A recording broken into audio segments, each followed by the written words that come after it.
pagpupok sa ating bayan. Di kasakiman.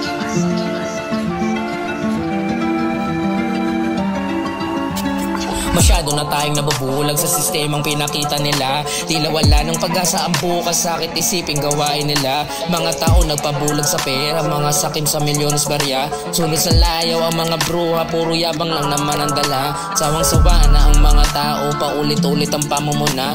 Ngunit paulit-ulit din boto, ngayon tsaka kayo maluluha. Nakakagagong mga demonyo, mga bumotong na akit nila. Konting bigas at konting ayuda, balik sa siste kaya salay sila.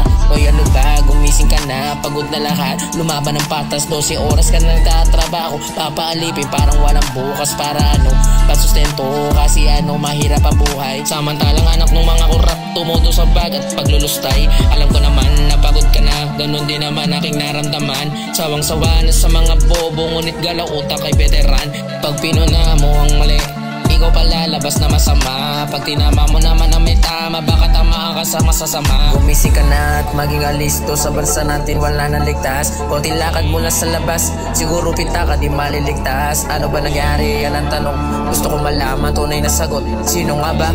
Dapat sisihin tayo nga ba o sila'y nagdamot? Taga-politika na magpipinsan, tumakbura sa pamilya nila. Bakit meron tayo na dinastiya kung pag-unlad naman natin wala? Alam ko may plano pa ang Diyos, lalo sa inyong nalalamang. May pag-asa pa naman na magbago, sana hindi pa hulihan lahat. Kailan nga ba malulutas? Kailan nga ba malalagpasan? Kailan nga ba tayo ay aasin, sumakaalis sa kahirapan?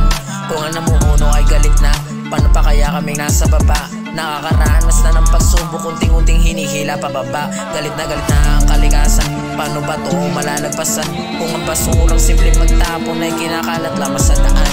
Mga pabahan nakakalungo, mga bahay na nasa lanta. Siyempre agarang bigyan ng ayuda para matapang kapabayaan nila. Meron pa nga nagbigay ng simento, pinagsaluan na nga ng iba. Ultimo perang galing sa tao, pinag-aagawan pa nila. Mga bahay na napagawa, mga chikot na kagaganda. Meron pa nga nagpakilala sa telebisyon ay nagpabida.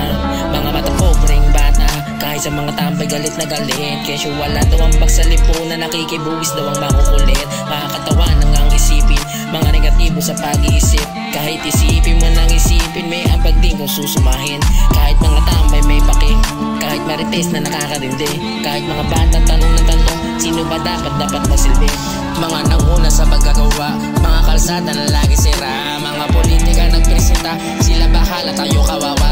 Lahat ng bilihin ay merong buwis, ultimo kanin pati na langis. Pagod na pawis, puyat na labis, tutos sa kahit maraos na nais. Kabilaan mga patayan, sa mga tao nga lang kasalanan.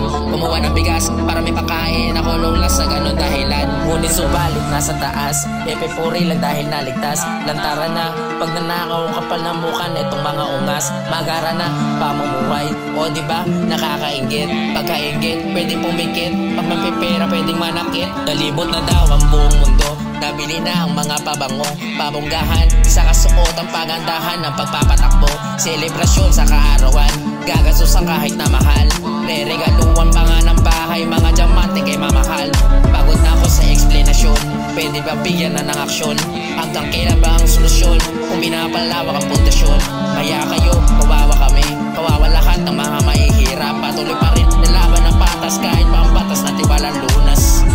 Pag-asa in the fight against corruption. Dapat lagi may pag-asa dahil patuloy din mamumulek ng tax natin this year. So habang kiksulat na tayo ng tax ng biglas, hindi tayo dapat mag-give up sa ilang demand na accountability. Just ba tayo magsabi ng pag-asa? Hindi naman yan pwedeng sabihin.